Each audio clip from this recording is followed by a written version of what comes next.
ننگا کر کے اس کو نہلا رہے ہیں. اتنا بے بس ہے, اتنا کمزور ہے. اس کے پیٹ میں کوئی گندگی ہے تو غسل کرنے والا اس کے پیٹ کو دبا کر کے اس کے پیٹ کی گندگی کو نکال رہا ہے. میرے پیارے ساتھیوں, ذرا سوچو وہ دن ہمیں اور آپ کو بھی دیکھنا ہے. ہمیں اور آپ کو بھی ہمارے مرنے کے بعد غسل دیا جائے گا, ہمارے مرنے کے بعد ہم کو کفنایا جائے گا, اور اس کفن کے کپڑے کے اندر کوئی جیب بھی نہیں ہے, کوئی پاکٹ بھی نہیں ہے. دنیا میں انسان اپنی پاکٹ کا بڑا خیال رکھتا تھا, اپنے پیسے کا بڑا خیال کرتا تھا, اپنے پرس میں اپنا ATM کارڈ لے کر کے چلا کرتا تھا, اپنے موبائل میں UPI لے کر کے چلا کرتا تھا. آج قبر میں جا رہا ہے, کوئی ATM کارڈ اس کے کام آنے والا نہیں ہے, کوئی UPI اور فون پے اس کے کام آنے والا نہیں ہے. آج خالی ہاتھ وہ دنیا سے جا رہا ہے. قبرستان پہنچا, قبر میں اتارا جا رہا ہے. بیٹوں نے بھی مٹی دے کر کے ہاتھ جھاڑ دیا, گھر والوں نے بھی, بھائیوں نے بھی مٹی دے کر کے ہاتھ جھاڑ دیا. گویا کہ سب نے ہاتھ جھاڑ کر کے یہ پیغام دے دیا کہ ہم یہاں تک تو آپ کے کام آ گئے, اب آگے آپ جانیں اور آپ کے اعمال جانیں. اسی لیے اللہ کے پیارے نبی فرماتے ہیں یتبع المیت ثلاثۃ, جب انسان کا انتقال ہوتا ہے تو 3 چیزیں اس کے ساتھ ہوتی ہیں, مالہ واہلہ وعملہ. ایک تو اس کا مال ہوتا ہے, ایک اس کے گھر والے ہوتے ہیں, اور ایک اس کا عمل ہوتا ہے. اللہ کے نبی فرماتے ہیں کہ مال تو مرتے ہی دوسروں کا ہو جاتا ہے. ہائے ہائے, یہ سود بیاج کا دھندا کرتا تھا, یہ رشوت کھاتا تھا, یہ حرام خوری کرتا تھا, یہ مال ہڑپنے کے چکر میں رہتا تھا.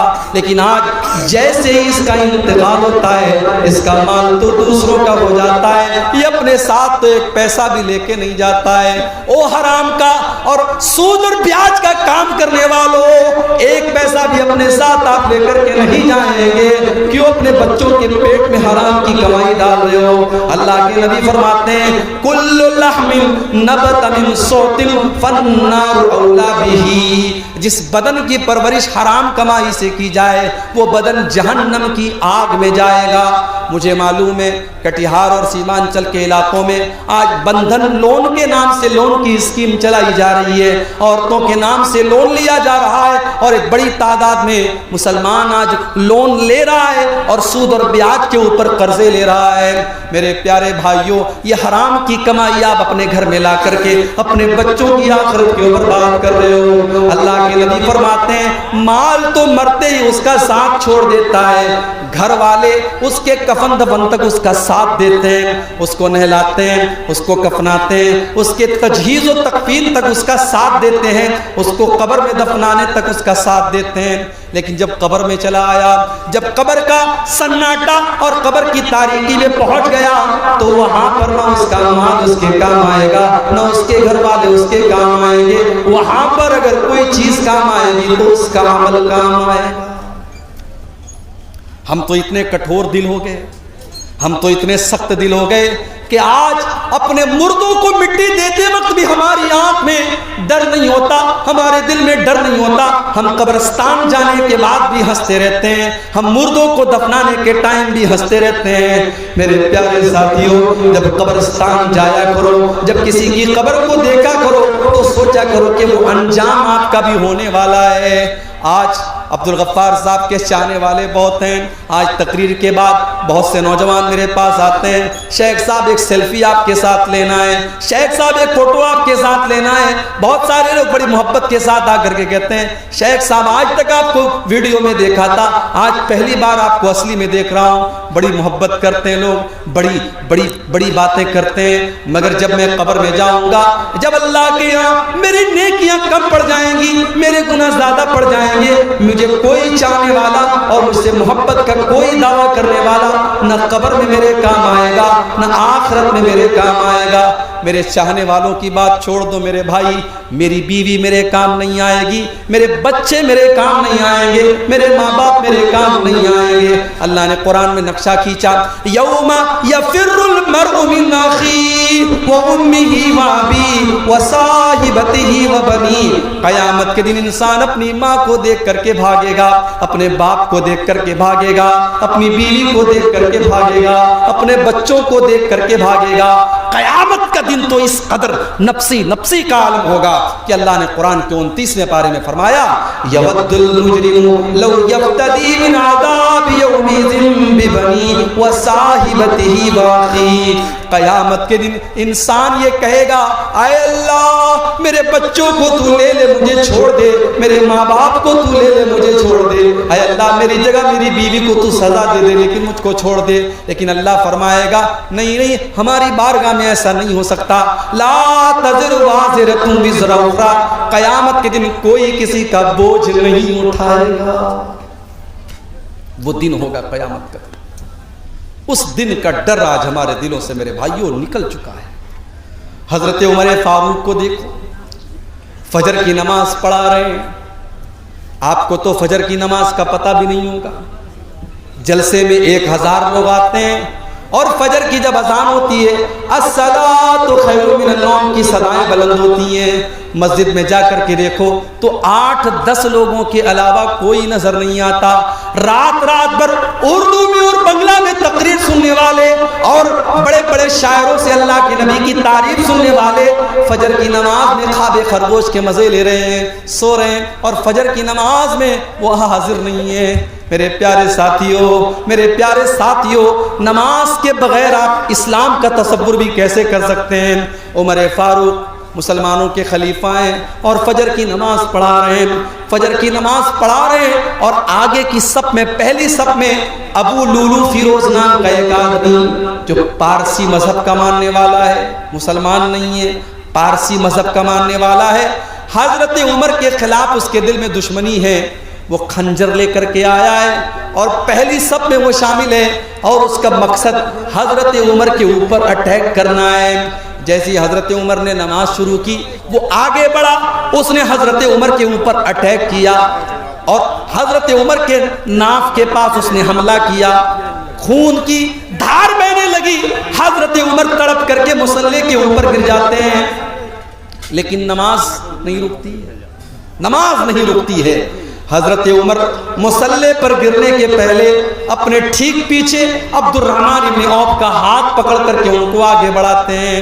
حضرت عمر فاروق نیچے تڑپ رہے ہیں, ان کے پیٹ سے خون بہ رہا ہے مگر نماز نہیں رکی ہے. مسلمانوں کی نماز جاری ہے, کنٹینیو ہے. ابو لولو نے حضرت عمر کے اوپر حملہ کیا, اس کے بعد 3-4 اور لوگوں کے اوپر بھی اس نے حملہ کیا, اور جب اس کو یہ لگا کہ اب وہ پکڑ لیا جائے گا اس نے خود کے اوپر حملہ کر کے سوسائڈ بھی کر لیا. یہ سارا معاملہ پہلی صف میں ہو رہا ہے, پیچھے کے لوگوں کو کچھ پتہ بھی نہیں ہے. عبد الرحمن بن عوف نے ہلکی نماز پڑھائی, فجر کی نماز پڑھائی, اور نماز کے بعد جب حضرت عمر کو اٹھا کر کے گھر لے کے جایا گیا, ڈاکٹروں نے دیکھا, طبیبوں نے دیکھا, حکیموں نے دیکھا, کہا کہ امیر المومنین اب آپ کے بچنے کا چانس نہیں ہے, آپ کی اکڑیاں کٹ چکی ہیں, اب آپ کا آخری ٹائم آ چکا ہے, اب آپ کے انتقال کا ٹائم آ چکا ہے. میرے پیارے ساتھیوں, عمر فاروق کون ہے؟ عمر فاروق وہ صحابی ہیں کہ اللہ کے نبی کہا کرتے تھے اے عمر جس گلی سے تم گزر جاتے ہو اس گلی سے شیطان بھاگ جاتا ہے. یہ مقام تھا حضرت عمر کا. آج آخری ٹائم ہے, بستر مر کے اوپر پڑے ہیں اور چہرے کے اوپر گھبراہٹ کے آثار ہیں, چہرے پر گھبراہٹ کے آثار ہیں. عبداللہ بن عباس آتے ہیں اور کہتے ہیں کہ اے امیر المومنین آپ اتنا گھبرائے ہوئے کیوں ہیں؟ کیا بات ہے, اتنا گھبرائے ہوئے کیوں ہیں؟ اے امیر المومنین آپ تو اللہ کے نبی کے اوپر ایمان لائے, آپ نے اسلام قبول کیا, اور جب اللہ کے نبی کے اوپر آپ اسلام لائے تو آپ نے اسلام کے لیے بہت کارنامے انجام دیے, اور جب اللہ کے نبی دنیا سے گئے تو آپ سے راضی تھے, آپ سے خوش تھے, اور جب حضرت ابو بکر صدیق کا دور آیا آپ نے ان کا بھی ساتھ دیا, اور جب وہ اس دنیا سے گئے تو آپ سے خوش تھے, آپ سے راضی تھے. پھر اے عمر فاروق آپ کا دور آیا اور آپ نے بڑے اچھے طریقے سے حکومت کی ہے, اور آج آپ دنیا سے جا رہے ہیں تو آپ سے لوگ راضی ہیں, اس لیے آپ کو پریشان ہونے کی کوئی ضرورت نہیں ہے.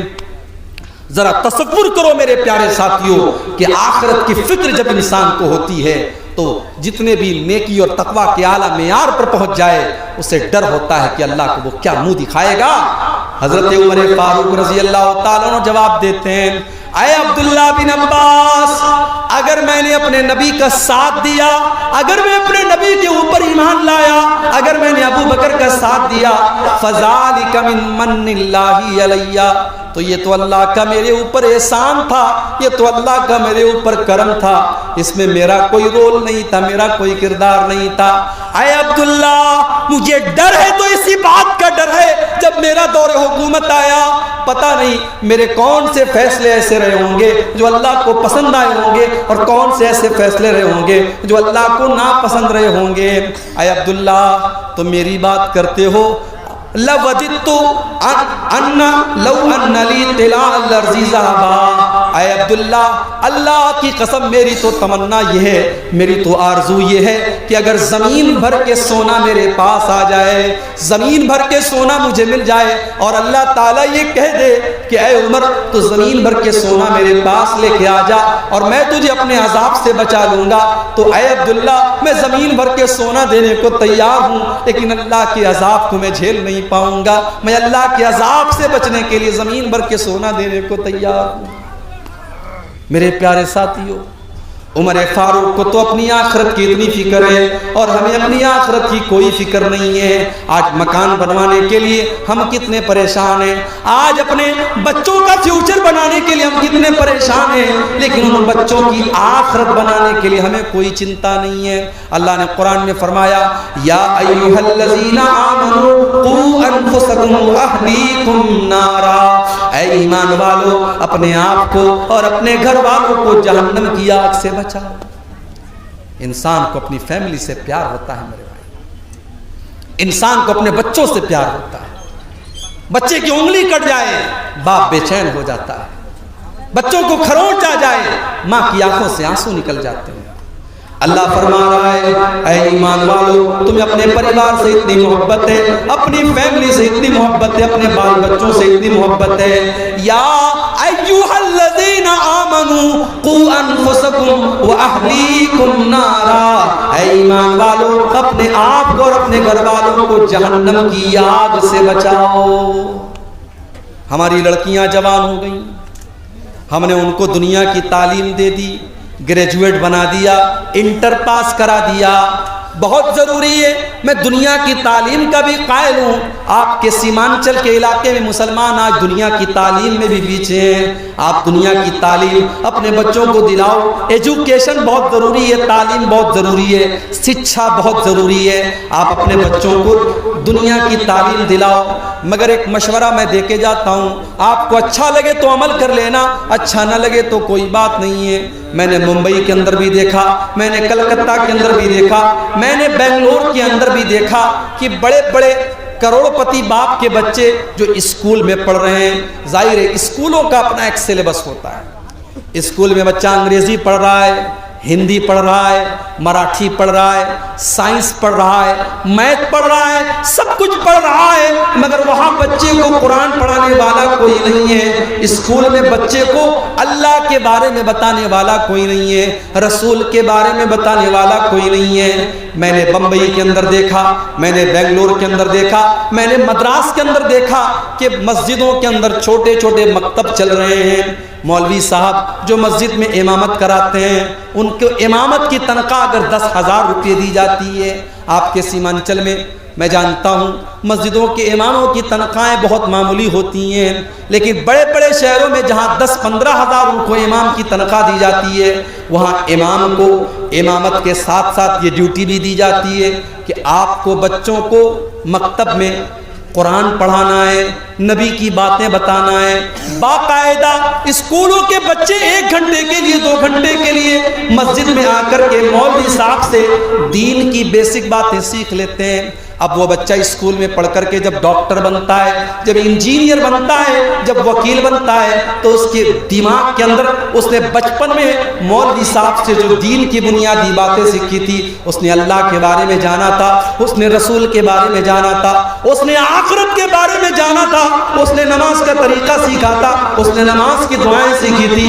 اس بچے کے دماغ میں وہ ساری باتیں ہمیشہ ہمیش کے لیے فٹ ہو جاتی ہیں، اور جب وہ بچہ زندگی کے کسی بھی میدان میں جاتا ہے تو وہ اپنے اسلام کو، اپنے ایمان کو، اپنے قرآن کو، اپنی نماز کو نہیں بھولتا ہے۔ میرے پیارے ساتھیوں، آج مسلمان لڑکیاں اگر غیروں کے ساتھ فرار ہو رہی ہیں اور باقاعدہ ایک سازش کے تحت ان کو اسلام سے نکال کر کے ان کو مرتد بنایا جا رہا ہے اور ان کے ساتھ سازش رچ کر کے ان کی عزت کا سودا کیا جا رہا ہے، تو اس کے بہت بڑے ذمہ دار ہم اور آپ ہیں۔ ہم نے اپنی بچیوں کو دین کی تعلیم نہیں دی، ہم نے اپنے بچوں کو دین کی تعلیم نہیں دی۔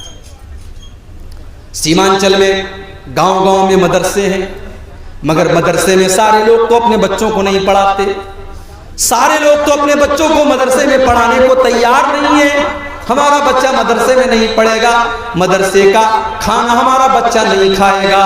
مدرسے میں بڑے غریب گھروں کا بچہ، بڑے مڈل کلاس کا بچہ پڑھتا ہے، امیر لوگ تو اپنے بچوں کو مدرسوں میں نہیں پڑھاتے۔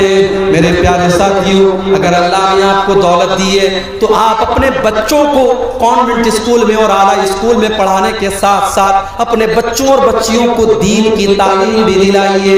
قوا انفسکم واہلیکم نارا، اے ایمان والو، اپنے آپ کو اور اپنے گھر والوں کو جہنم کی آگ سے بچاؤ۔ اور جانتے ہو جہنم کی آگ کیسی ہوگی؟